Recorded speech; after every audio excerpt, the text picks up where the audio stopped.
История мира полна темных пятен, и одно из таких темных пятен – это история Соединенных Штатов Америки.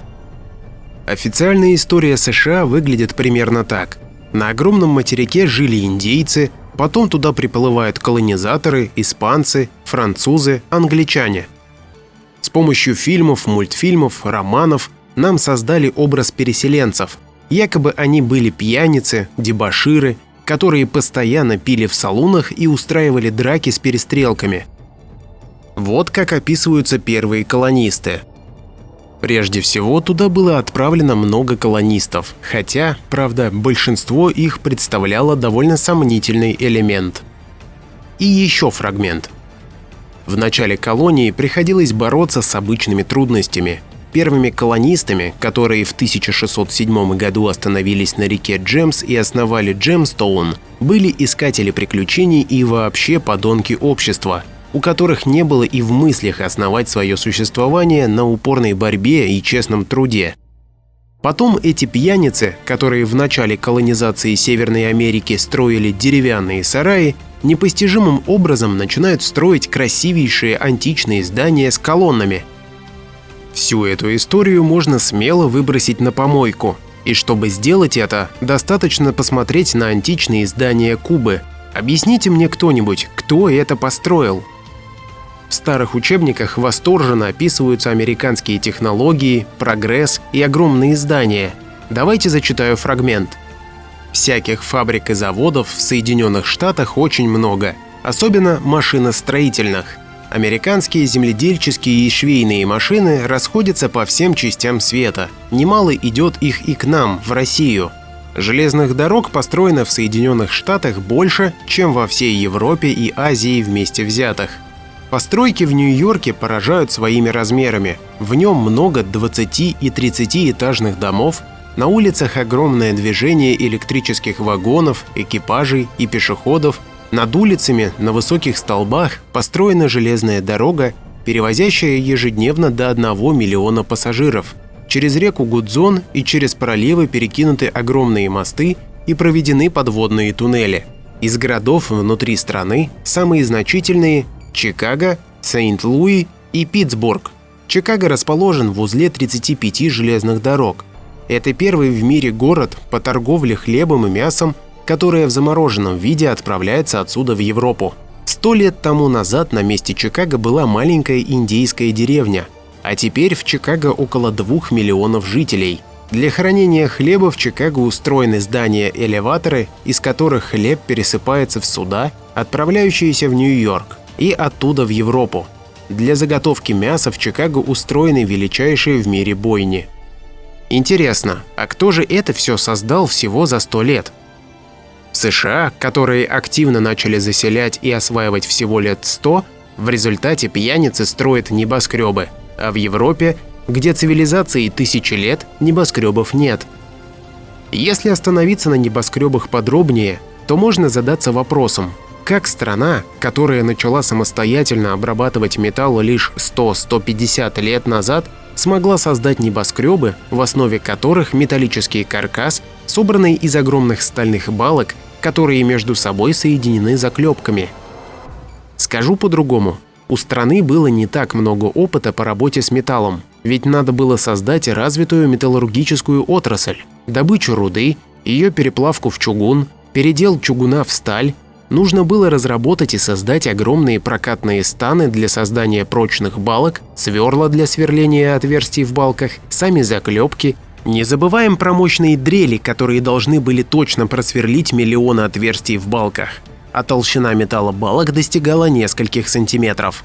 Для всего этого надо было построить множество других вспомогательных заводов, архитектурных бюро, лабораторий, научно-исследовательских институтов. Для всего этого нужны были высококлассные специалисты, которые вроде как в США и не стремились.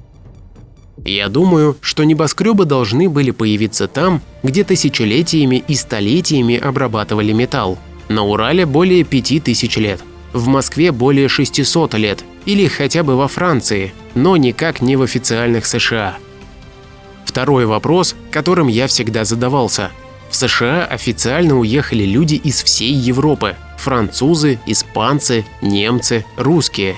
С Англией и США воевали за независимость, и в итоге в качестве государственного языка сборная солянка из народов Европы принимает язык агрессора – английский. Совершенно непонятно, как сборная солянка из разных народов воевала, как они понимали друг друга во время боевых действий. Если в обычной жизни можно общаться жестами, то на войне нужно четко понимать и выполнять команды. Вот, кстати, как это объясняется в учебнике географии 1914 года. Природные богатства, удобные пути сообщения, умеренно теплый здоровый климат – все это с давних пор привлекало в Соединенные Штаты переселенцев из Европы. Больше всего переселилось туда англичан, и потому английский язык сделался там господствующим. Все другие европейцы, ирландцы, немцы, итальянцы, французы и прочие смешались с англичанами и приняли от них не только язык, но и образ жизни и обычаи. Так в Америке образовался новый народ, который называет себя американцами, а в Европе их иногда называют по имени переселенцев, англичан – янки. Народ этот отличается замечательной предприимчивостью и любовью к беспрерывной, кипучей работе. Благодаря этому Соединенные Штаты в короткое время сделались могучим государством, по силе и крепости не уступающим ни одному государству на земном шаре. Большинство думают, что разделение страны на штаты, а также президент во главе страны – это исключительное изобретение США. Однако это не так. Например, Индия тоже разделена на штаты, а Индию англичане колонизировали. Давайте почитаем определение президентства из дореволюционного русского толкового словаря. Президентство – служебное название управления, например, в английских и индийских колониях. Создание границ между регионами страны по линейке, а также создание границ между странами по линейке говорит о том, что эта граница не естественная, а искусственная. То есть кто-то взял карту и на ней начертил границу, разделив территорию на части. Для примера посмотрите, как европейцы также искусственно поделили между собой по линейке Африку, где каждая страна является сферой интересов определенной страны. Очень интересна граница между США и Канадой, где граница проходит через город и даже через дом. Предлагаю рассмотреть версию, что США не были созданы с нуля, как нам это преподносят. Была некая страна или страны с городами, заводами и дорогами. На существующем основании, используя имеющийся задел, были созданы Соединенные Штаты Америки. Что это была за страна или страны, мы обсудим в конце видео, а сейчас подробно обсудим войну Север-Юг или гражданскую войну в США 1861-1865 годов. Кстати, тактика разделения страны на север-юг и стравливания населения страны в братоубийственной войне применялась французскими колонизаторами во Вьетнаме, а также в Корее. Причина войны очень странная и явно надуманная. Якобы север хотел отмены рабства, а юг хотел рабство оставить. И в этой войне воевали почему-то не негры с белыми угнетателями, а белые с белыми.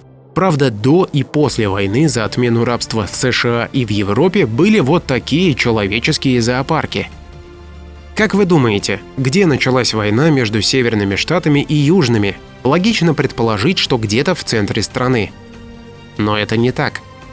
На самом деле война началась с моря, со взрыва форта Самтер, который прикрывал город Чарльстон.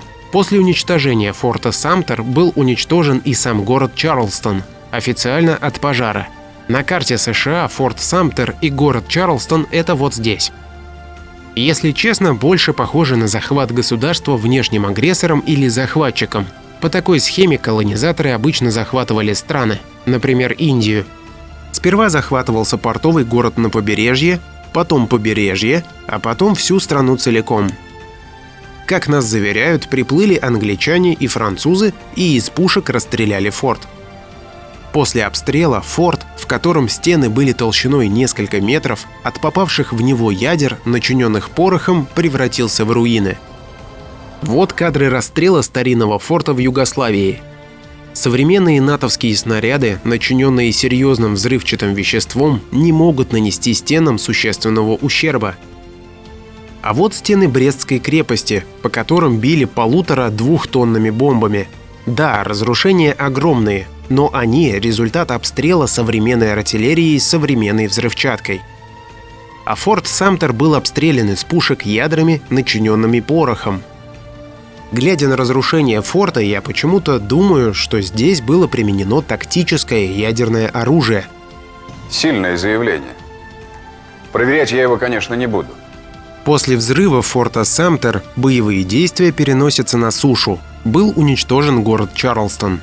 Как вы думаете, будет ли в той войне еще раз применяться оружие, результаты применения которого сопоставимы с мощностью тактического ядерного оружия? Можете поставить на паузу и написать в комментариях. Мы же не лохи верить сказкам про пожары от разбившейся керосиновой лампы. Мы будем смотреть на следы разрушений и думать, чем такие разрушения могли быть вызваны.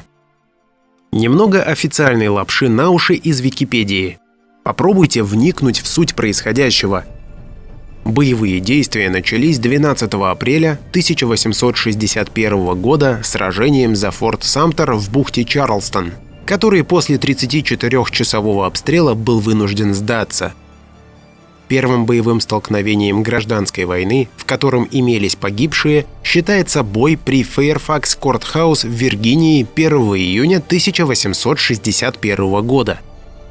16 июля Федеральная армия выступила из Вашингтона и 18 июля встретилась с Потомакской армией Юга у реки Булл-Ран. Произошла перестрелка между двумя пехотными бригадами, известная как сражение при Блэкбернс-Форд. Пока федеральный главнокомандующий продумывал дальнейшие шаги, к Потомакской армии присоединилась армия Шинандоа, и 21 июля 1861 года произошло первое сражение при Булл-Ран. Да что ты, черт побери, такое несешь? Согласитесь, что разворачиваются очень понятные события, не правда ли? Такое ощущение, что это просто набор несвязанных между собой предложений, сгенерированный автоматически.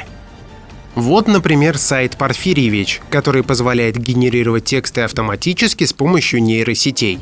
Я вбил ключевые слова: северяне, южане, гражданская война, США, 19 век. Он выдал вот такой текст. Это была сильная и талантливая армия, и военные действия на юге не имели особого значения. Потом я вбивал ключевые слова, например, форт Самтер. Как выяснилось, не имел стратегического значения, тем не менее в истории колонии он остается одним из ключевых моментов. Потомакская армия, как раз напавшая на форт и потом погибшая. Артиллерия, по которой они ориентировались, была тяжелой, а те пушки, которые стояли на берегу, старой модели. Вернемся к гражданской войне. Первый город, который пострадал якобы от пушек с ядрами, это Чарлстон. Находится город в штате Западная Вирджиния. Это официально было 21 июля 1861 года. Что мы видим? Страшные руины города, как от применения мощного оружия. Как вы думаете, такие разрушения возможны от пушек?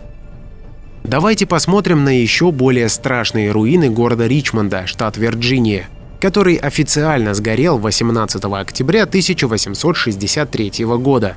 Вот план города тех лет, на котором черным отмечены уничтоженные кварталы. Давайте сравним с Минском, который официально сгорел. Сами коробки домов целы, отсутствуют окна и перекрытия.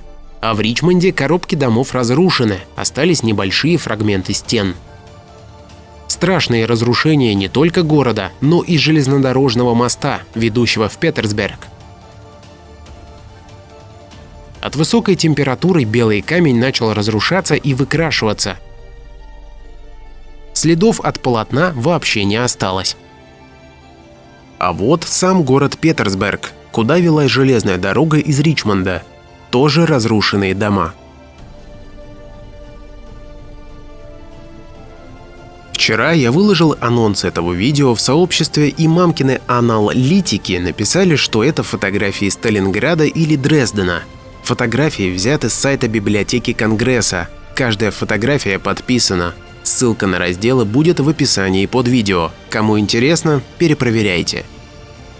Что за страна или часть какой страны были США, можно почерпнуть информацию из романа Жюля Верна «Вокруг света за 80 дней».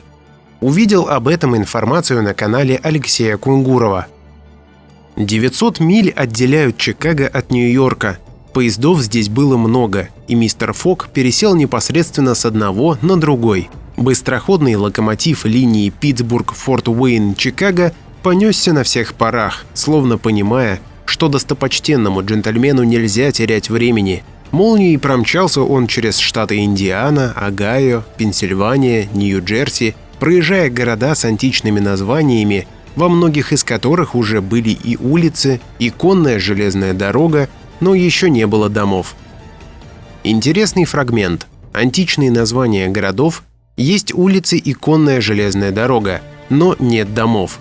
То есть дома в городе были уничтожены, остались лишь улицы и рельсы. Локомотивов или трамваев нет, вместо них вагоны таскают лошади. И в завершении мои мысли. Такое ощущение, что в США была часть той самой античной или допотопной цивилизации. В каком она была состоянии в XIX веке, разрушенная или процветающая, сказать сложно.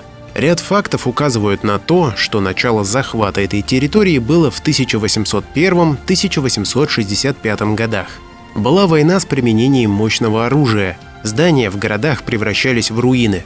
Эта война в Северной Америке не закончилась в 1865 году, а продолжалась до конца XIX века, а также в начале XX века. Города уничтожались, официально от пожаров и землетрясений. Сама же гражданская война или война Север-Юг настолько запутанно описана, что разобраться в ней непросто, как будто нас специально запутали.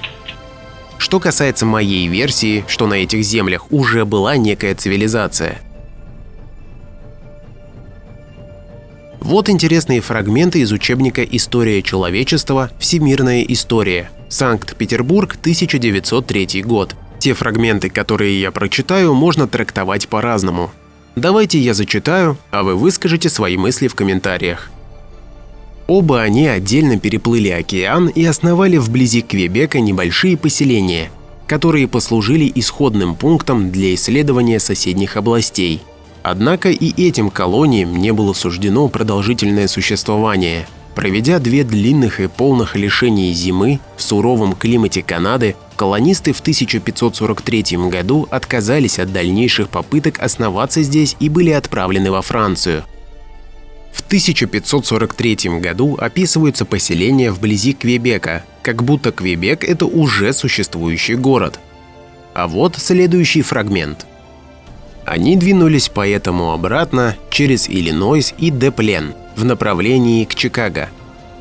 Кто-то скажет, что так называлась индейская деревня, но в этом же учебнике описывается время, когда Франция отправляет в будущую Канаду миссионеров, из-за чего индейцы становятся оседлыми, в чем Франция видит опасность в получении пушных зверей. Вот как это описывается в учебнике. Шамплен сделал еще один важный шаг, способствующий укреплению этого влияния. Он вызвал в Канаду миссионеров. Члены торговой компании неохотно мирились с этим ввиду возрастания расходов. Тем более, что стремление миссионеров приучить индейцев к оседлости прямо вредили торговле мехами. То есть постоянные поселения индейцев только-только начинают появляться. В общем, я вам зачитал, поделился своими выводами и мыслями, а вы можете поделиться своими мыслями в комментариях.